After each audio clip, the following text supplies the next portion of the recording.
My name is Barbara Browning, and I teach in the Department of Performance Studies here at NYU. My name is Teresa De Keersmaeker. I'm a choreographer. And I was just saying to Anna Teresa that I'm thrilled to be having this conversation with you because I'm your longtime fan and follower. And in fact, I've written about your work in my fiction. So I'd love to tell you more about that, but I'm well aware that we're really here to talk about your work. And so in preparation for this conversation, I mentioned to Jay, I did a lot of research, and that was really for my own pleasure, but also I think you will understand it because you are an artist who does a great deal of research. And one of the things that I did in preparation for this was I watched the lecture that you gave at the Collège de France, which I recommend to anybody. It's just a beautiful and beautifully choreographed and very complete, I would almost say encyclopedic introduction to some of the things that drive your work, and it's readily available if people are interested in looking at that. But it, of course, made me think that I would like to touch on some of the things that you mentioned in that lecture.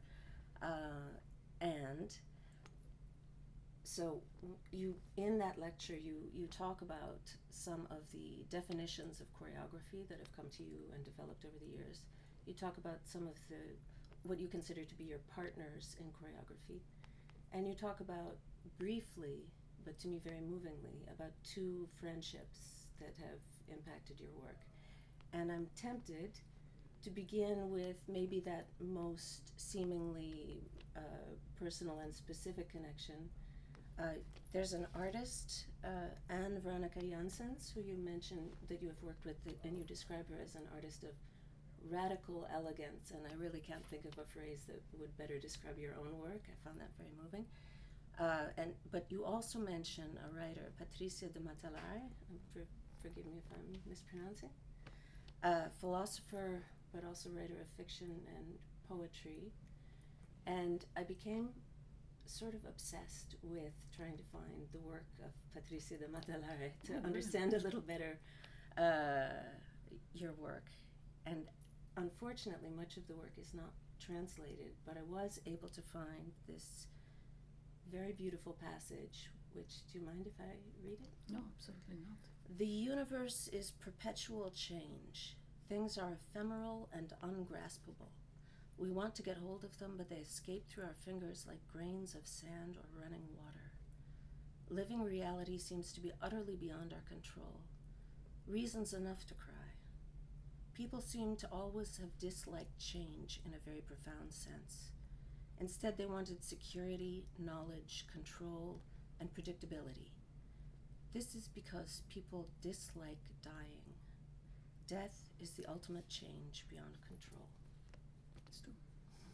That comes out of the Titus Brandsma lecture she gave. I believe that's right. Yes. Yeah, she died. How long did it go? It's nearly 10 years ago, no, that she died. So what's the question? So the question is, the title of this piece is in German. So Mitten. yes, it's in the middle of life, and then there is an ellipsis. In the middle of life, we are surrounded Yes. by death, which is, which are the lyrics, the words of Protestant or Calvinistic song, and which I think in a very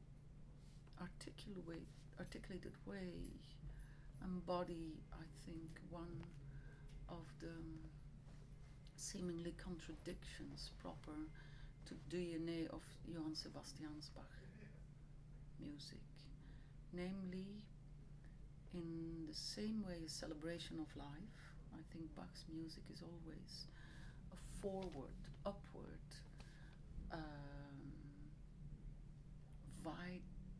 vital illuminated celebration of what life is, and inviting to move, to dance, to be joyful, to fly.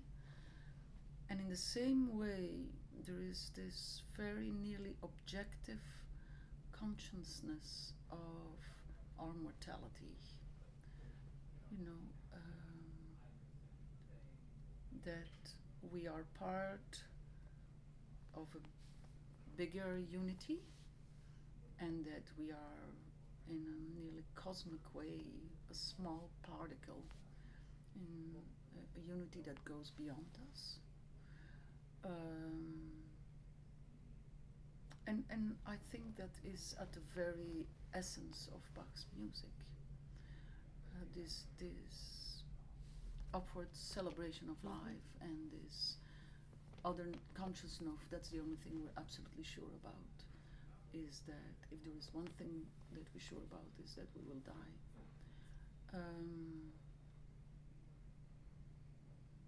And that is, I think, specifically true for, I think it's present in all Bach's music, but in this enormous oeuvre he wrote, there have been periods in his life where that sense was more directly present in his music. The cello suites of Bach were written in the mid-period of his life, when he was in the Kapellmeister in Köthen, and that was what originally seen as etudes, studies, with his genius. He transformed to masterpieces in counterpoint, you know, it's one solo instrument. And that a cello is normally the bass in a string quartet, you know, but he gives it a virtuosic dimension, a narrative dimension, like nobody had done before him. And indeed, death was extremely present in the life of Bach. To start, both his mother and his father died when he was very young, I think 9 years old. Bach had, overall, he had with his 2 wives 20 children, of whom 11 died. And not all after a couple of days, but some of really after 1 year, 2 years. So this feeling of loss and letting go was something extremely present in his life. I mean, people would say, well, it was way much more common. Infant, how do you call it, death was, yeah. But still, his first wife, Maria Barbara, with whom he had 9 children, he died. He was on a journey, and he came back. She was already buried. And then, last but not least, it was his way of earning money. You know,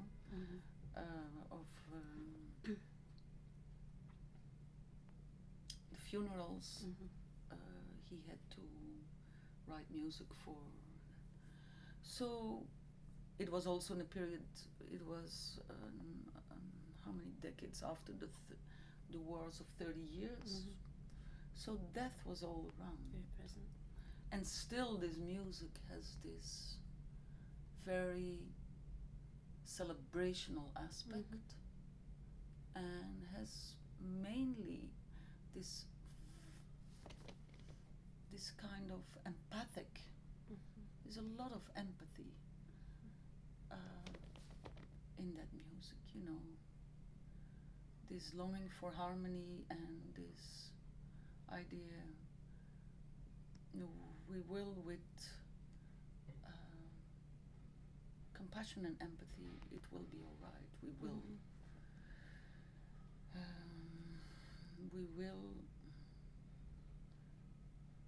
with peace and harmony, accept where we come for and where we go into. Mhm. Yeah. So one of the things, when I said that you're someone an artist who does a great deal of research, one of the things that I've learned in researching the process for this particular piece is that you worked very closely with Jean-Guyon Keras, your cellist, who was performing with you.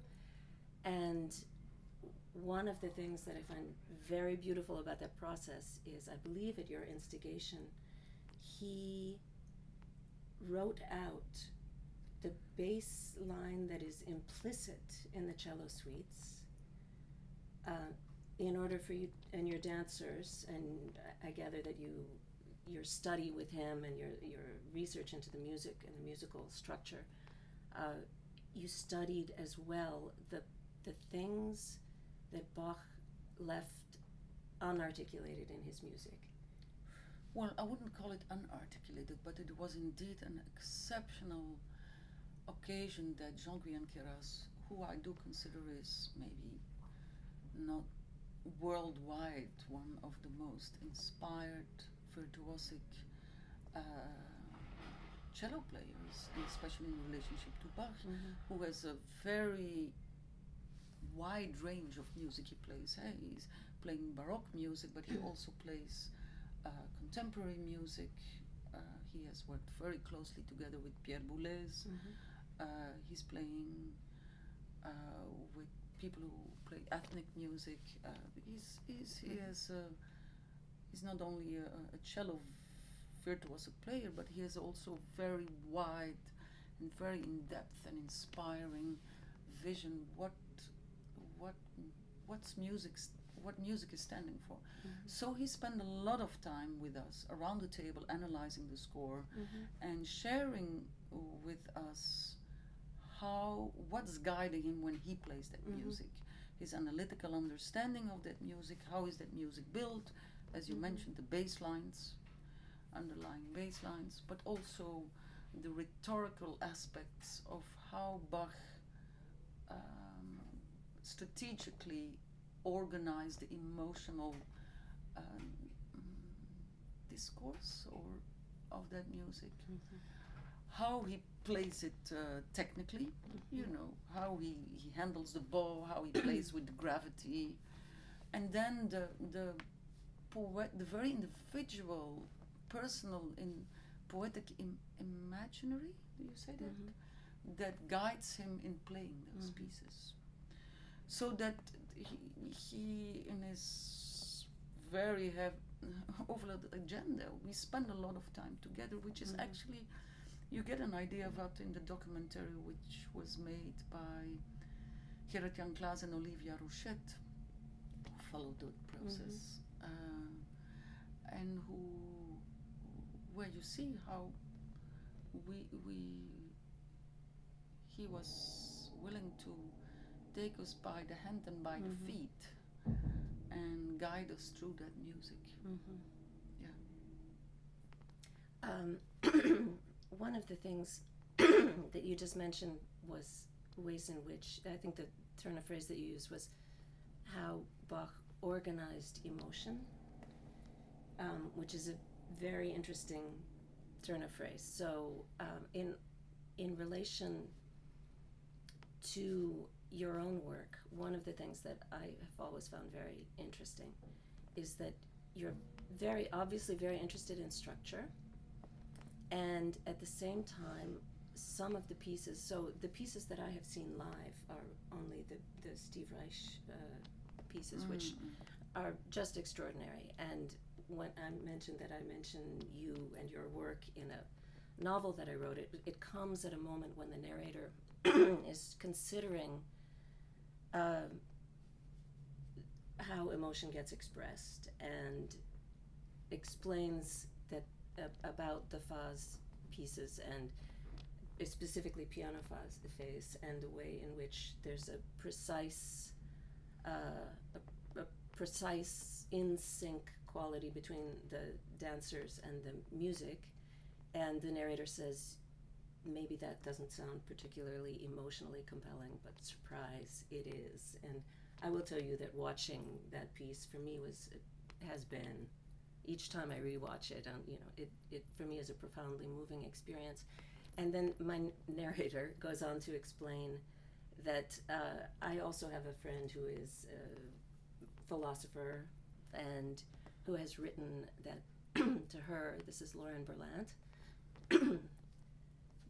love is, what's her definition of love? And she says it's an attempt, however provisional or fleeting, to be in sync.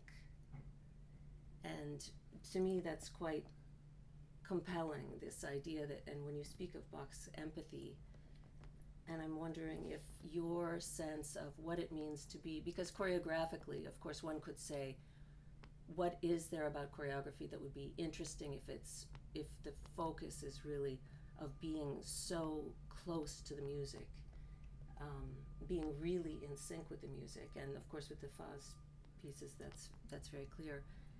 But why would that? And I guess I'm asking you if you have the same feeling that I do, that that there is, despite the fact that it appears to be a very formal and structural commitment, that there's an emotional content to that.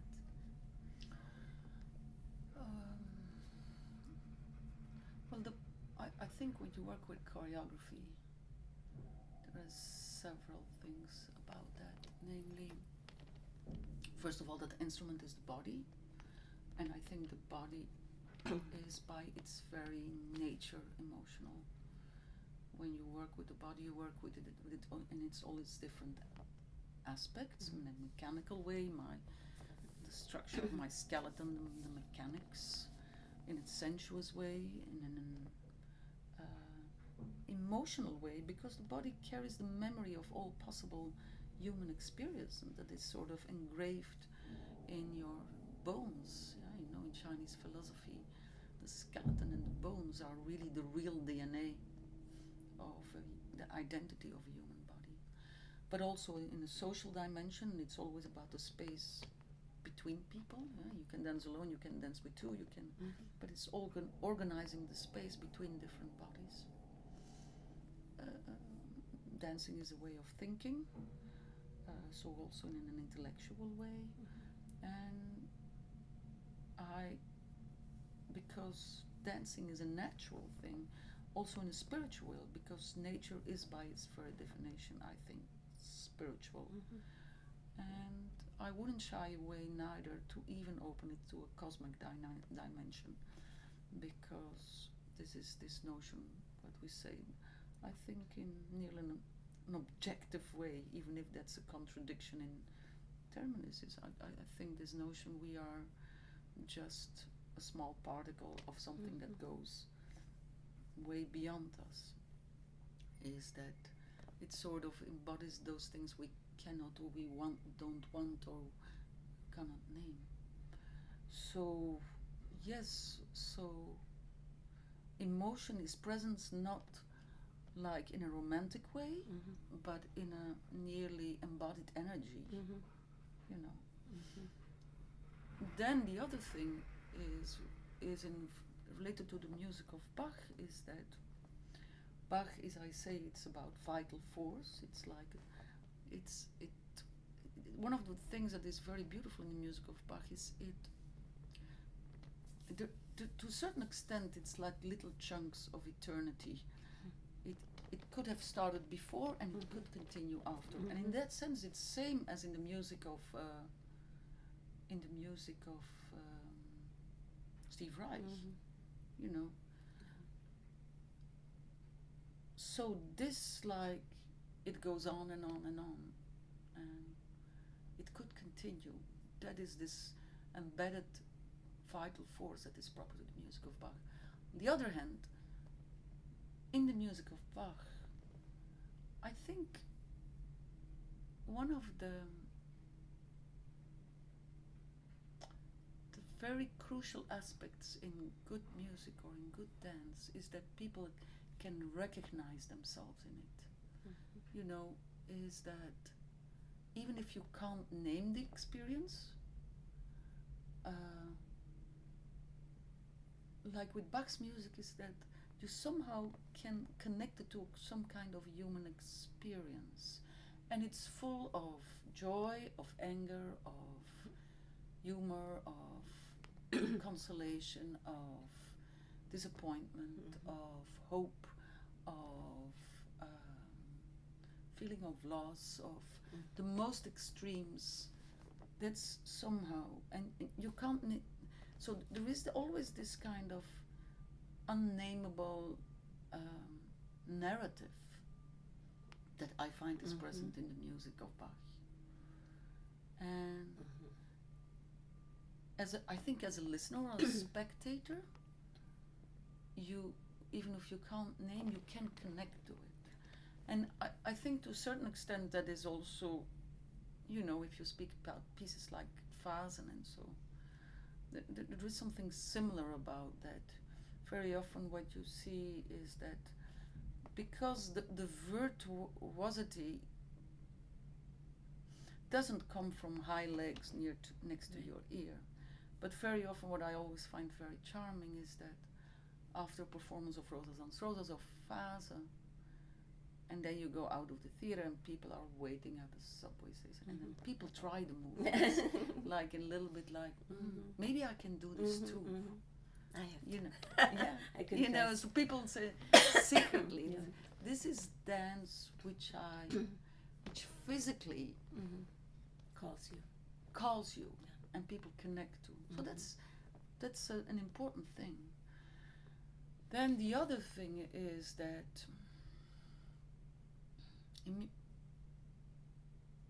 it's this presence of clarity and chaos in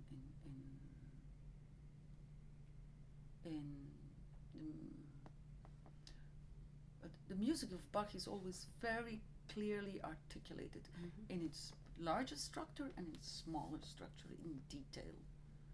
Yeah, it has this very articulated, bright readability. Readability is very important,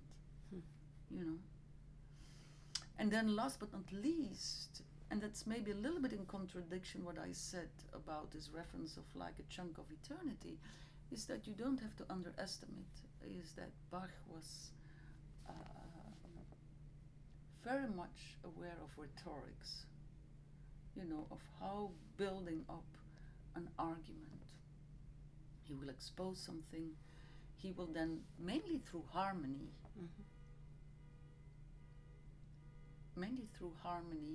he will, in the way how he organizes his time and his space, here's harmonic space, he will say something, then he will contradict it, and then to better affirm what he initially said. So that's the art of rhetorics, which are, the art of rhetorica was like with the art of mathematics and with geometry and with music and astronomy, where the basic elements of the quadrivium in the Middle Ages, of what people learned, how to organize material, in times when science, art, and philosophy or religion were still intrinsically linked to each other. And science and art and worldview, philosophy were things that were supporting each other and were not like in a garage separate unities. There's this, and also one of the things that excuse me, I had written down to ask you has to do also with Patrice Adamas' work, because I was very interested that she wrote philosophical essays, novels, and poems. Yeah, she was also very much interested in language. She was interested in Wittgenstein and in Nietzsche. But one of the things that you've just said, and I find it very moving that you talk about this in relation to Bach's work, you've used the terms readability, rhetoric, there was another literary term, but one of the things that I wanted to ask you about was precisely this question of genres of writing, because one tends to think that there's a certain kind of writing that deals with abstract thought, which would be, for example, the philosophical essay, that deals with emotion, which one would think of as being lyrical poetry, and that deals with narrative. Narrative, that was the most surprising term when you talk about Bach. The notion that there's a generic difference between work that emphasizes abstract thought, narrative, or emotion. What you've just said about Bach confuses those categories in his own, not confuses, but it demonstrates ways in which you think you're dealing with one thing. Probably the most obvious in relation to Bach would be abstraction, but that in fact you can find narrative there, and certainly you can find emotion, and all of those things are together. And of course that makes me want to think about generic distinctions that are too easy to make between different kinds of choreographic method. For example, romantic ballet, where narrative seems to be foregrounded, certain kinds of choreography where, like Martha Graham or something, where you feel like the emotional content is being pushed to its maximum, and abstraction, which would be for me, far too simple way to categorize your own work. And I don't know if you would want to think about that in relation, whether in relation to literary genres, or simply in relation to these questions of how work gets categorized, privileging one or the other. How shall I say? You know, Patrice de Keersmaeker, she at a certain point also got very much, through the practice of Tai Chi, she got very much interested in Chinese philosophy. And in Taoist, mainly her last books were books about Taoism. You know that in Eastern philosophy, this division between everything is embodied energy, whether it's physical manifestations or it's emotion. It's, I mean, this kind of division, body and mind, that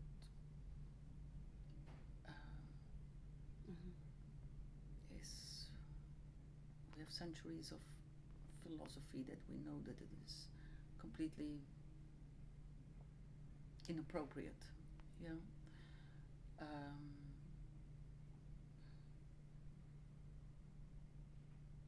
How shall I say? It was Yvonne Reiner who said the mind is a muscle, but the heart is a muscle too.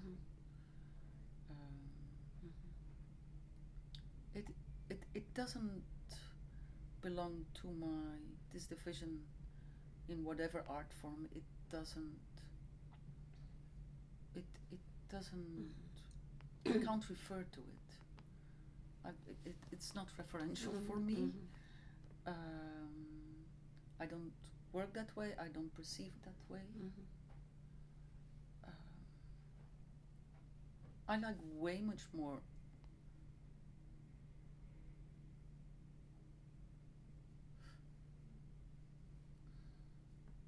in Eastern philosophy. There are, I think, two divisions which I really like. Is the idea you have an intention, there is energy, and there is a form.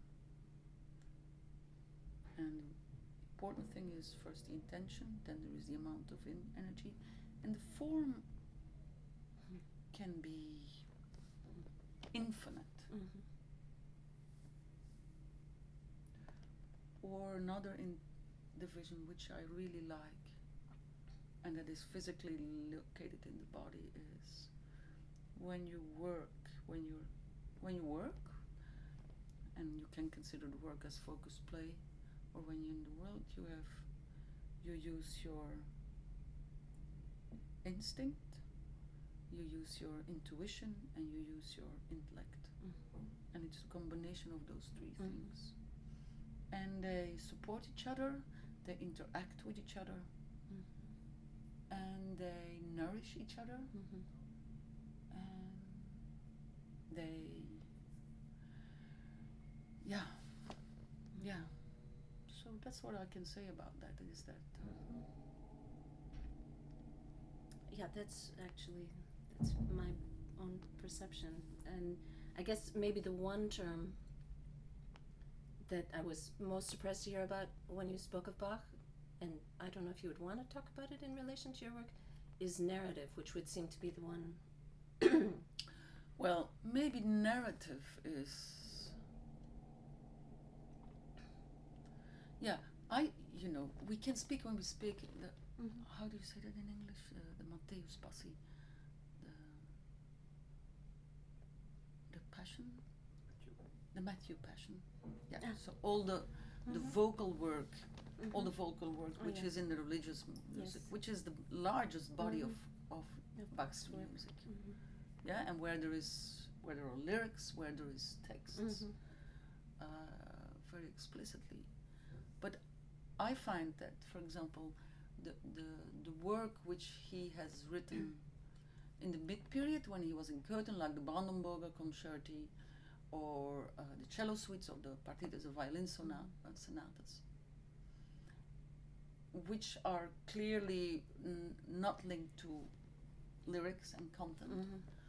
And even the work he wrote at the end of his life, like the Goldberg Variations, the Art of the Fugue, which are the more, let's say, more extremely abstract work where he condensed all his craftsmanship that he developed over those many years of writing music, and his genius was like sort of glorified. But even in those pieces, it is yes embodied abstraction, but there is not a sense of a storytelling in the sense with a beginning, a middle, and an end. Right. But there is in the same way that in his church music, in his religious music, there is a lot of movement, that there is a lot even dance, and dance that goes beyond the presence of minuets, which are, for example, in the Matthew Passion. In the same way, in the cello suites or in the Brandekors, there is the kind of storytelling, I find. Well, but I perceive that way. Yeah, I understand. Which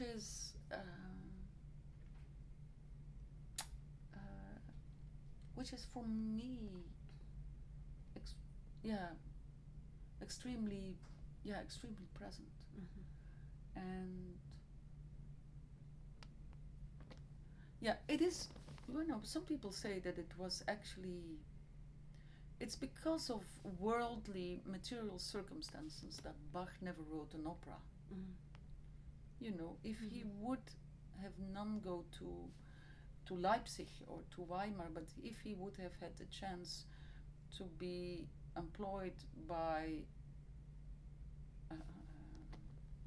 somebody who would have paid, a patron who would have paid him to write operas, he probably would have written very good operas, but he that wasn't the case. That wasn't the case. But that was circumstantial,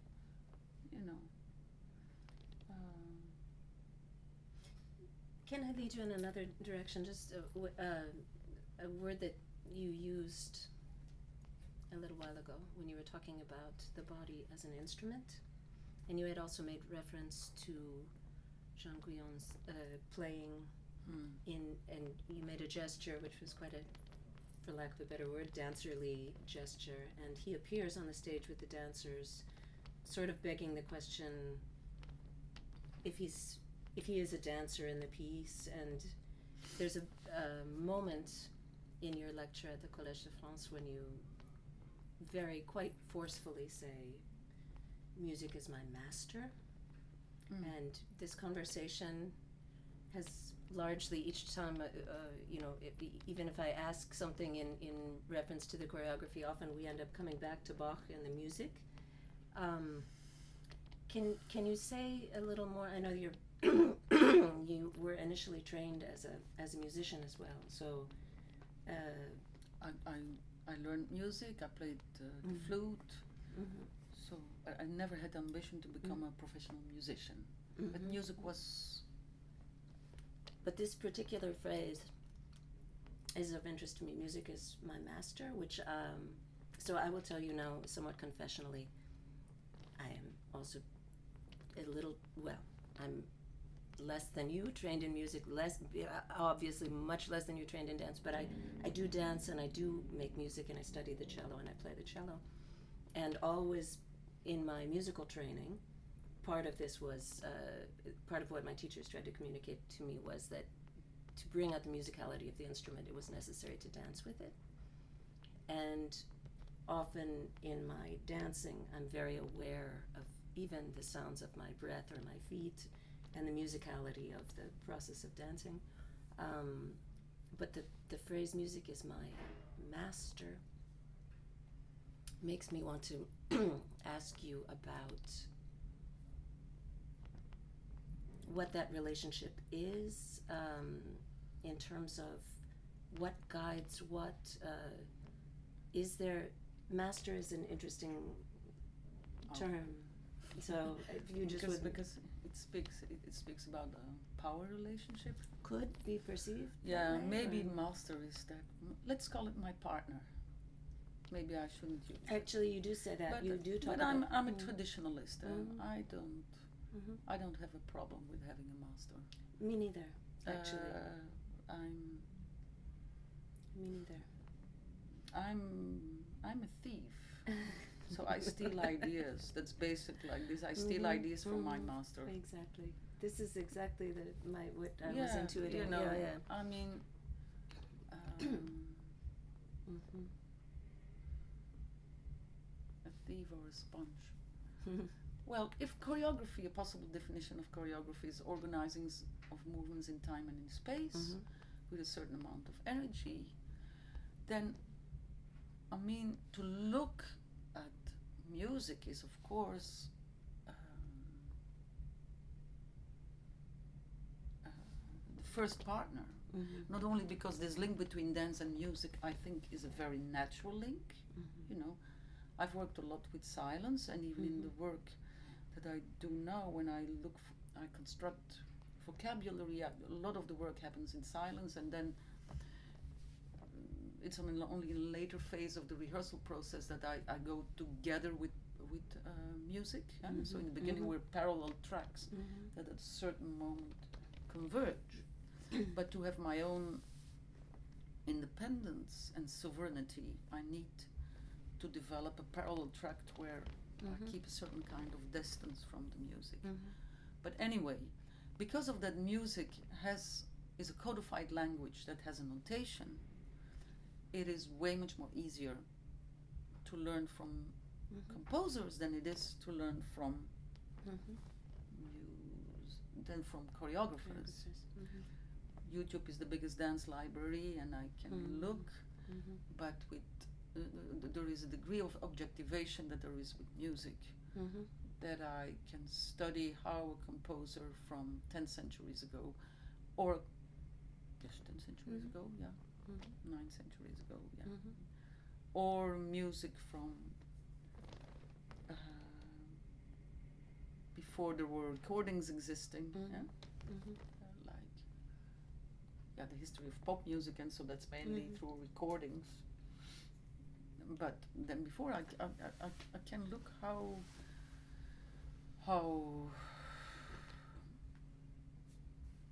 Flemish polyphonists, how Bach, how Vivaldi, how Brahms, how Beethoven, how Mozart, how they organized their space and their time.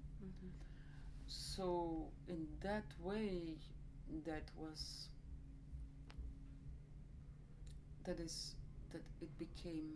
music became my first part, not in an immediate response. I put on the music, and what does it inspire me kinetically? How do I want to dance to it? But then I can then I can start to analyze how, and that's how I learned to be a choreographer. And I've from the very beginning been interested in developing as much as possible different strategies in that relationship between dance and music that ranges from the Cage-Cunningham relationship, where I was just about to invoke that, to the relationships like we have in classical ballet, to the relationships like I did with Grise with Fortex Temporum, where you you are inspired by certain, or like with Steve Reich, where you're inspired by certain devices, ideas, and then to transpose it to a choreographic logic. Yeah. So there is, it's the multiplicity, it's the lot of different things, the different strategics that interest me more than one specific. I'm wondering if people who are watching this will be familiar with some of the things that you're talking about, and specifically, I had wanted to invoke when you began to talk about this relationship between music and dance and the question of mastery and so on. So probably for many people this will be familiar, but John Cage and Merce Cunningham would speak of music and dance being in the same space at the same time without one dominating the other, which is quite different from the terminology of music being a master. But as you've already said, that partnering can be much more complicated. Yes. Much more complicated. Yeah, maybe master is not. But accepting that, I find it interesting. I mean, I don't have the need to define it in to kind of in a hierarchical way, in a power relationship. That is precisely what I find interesting, and you do also talk about your partnering with music. You've mentioned different partners, one being music, one being dancers. Absolutely. And one being nature. Absolutely, yeah. Would you like to talk at all about your process with your dancers? Well, dancers is, I think, in the contrary, I think dance is the most contemporary art of all, because what is more contemporary than the body? Making choreography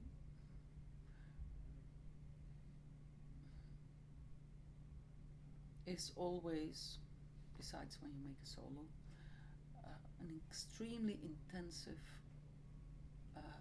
social process.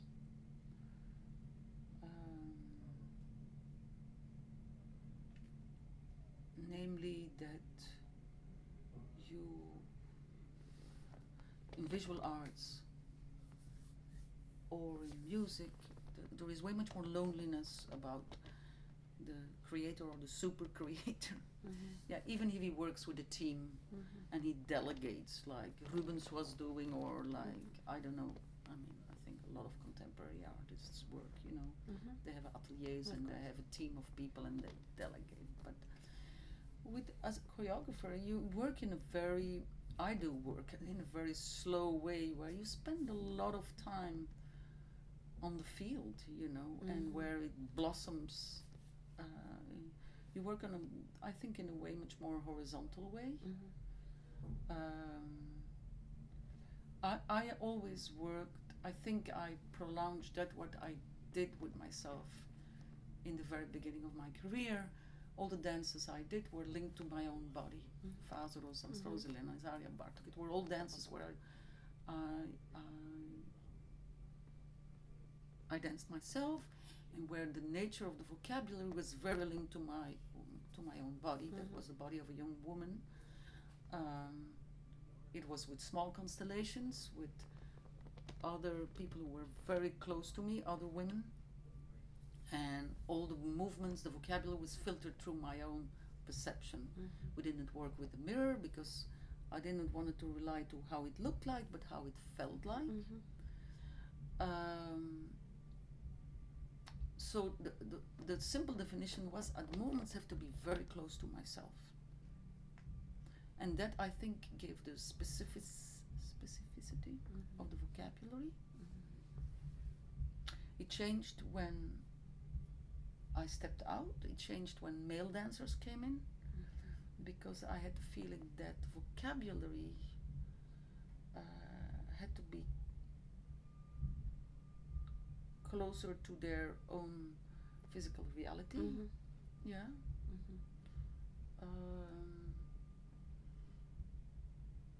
Physical capacities, and And since then, I've always navigated between different approaches, like pieces like drumming, for example. I really looked for a vocabulary that was gender neutral. In other pieces, for example, I simply, for example, all this work with gravity and rolling on the floor, and so, I mean, I don't have that physical capacity. I can't do that. So that there were different periods in the work of people, in the work over those 40 years, how the language and specifically the vocabulary was linked to the very nature of the dancers. And when dancers came in, they would bring in their personality, their embodied personality, but also their history, what they did before, how they were trained, did they work with other choreographers. You carry the world in your body, so the way those individuals carry the world in their bodies influences. As a choreographer, you take initial frameworks, you take final decisions. But I'm always, to put it very simple, I'm always very concerned that people look good in material and that they can speak to it. So it has to be very close. And since we're not ballet dancers, we don't have a codified language.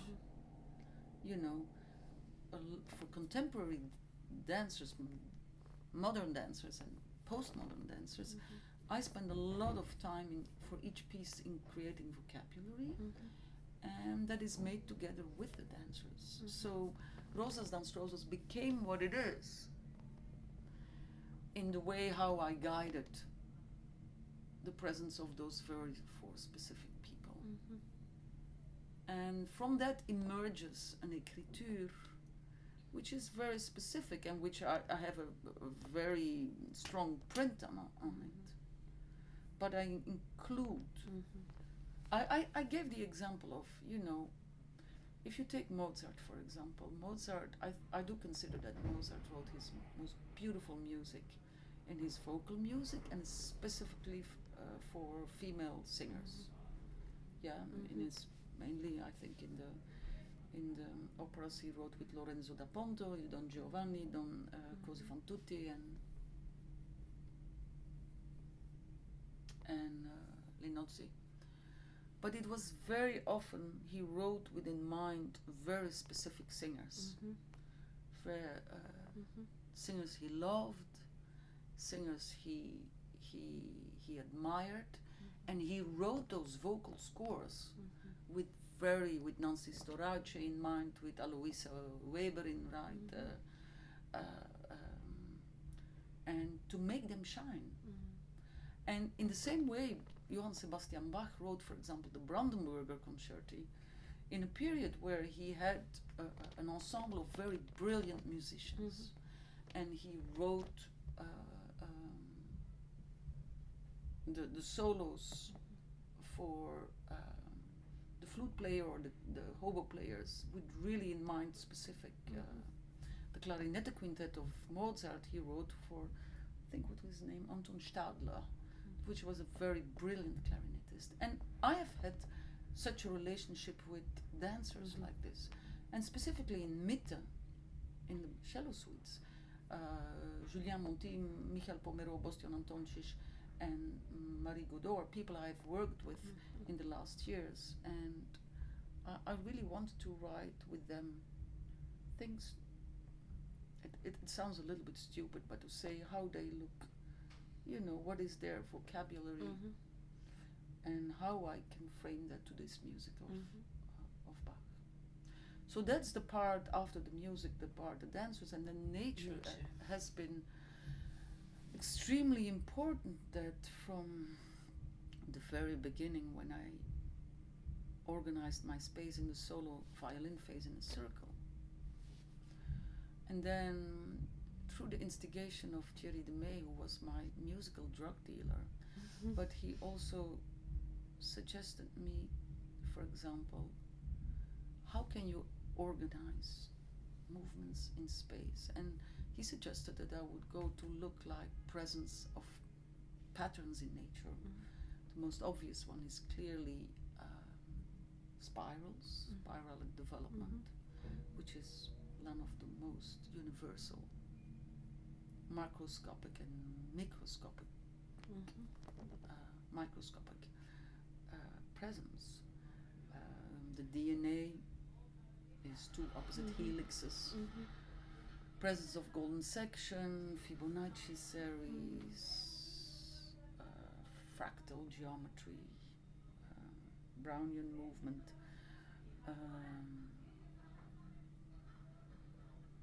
And then the movement of some animals. movements of animals. How do animals, birds, fish, how they organize their society in movement? So what are the mechanisms? What are the tasks? How do we relate a group of people? So that is not the geometry of Gothic cathedrals, but it is the moving geometry of, how do you call those birds? Starlings? Yeah. That has been and is a continuous source of study and inspiration. And that was something I found very striking in your lecture at the Collège de France. When we got to that moment, there's a moment at the end when there's you screen a video of fishes' movement. No, it's not. It's starlings. Oh, there's a fish. There is a fish at the end. Yeah, there is one fish that creates a pattern, yeah, which is amazing? very amazing, very similar to a pattern that you yourself had created in a choreography, and that falls at the beginning of the lecture, and then there's this beautiful echo at the end, but without suggesting that you look directly that I'm to a fish, without, or that you look directly to the movements of animals, for example, as there are choreographers, Jennifer Monson, who looked at the flight patterns of birds and worked out choreographies based on that, but rather you're moving through the abstraction that is fundamental to all of these, to both human artistic productions and animal movements that's behind that. So going back to something that seems the most abstract in order to get to these seemingly different places. Well, how should I say? I mean, it's to the study of plants, of animals.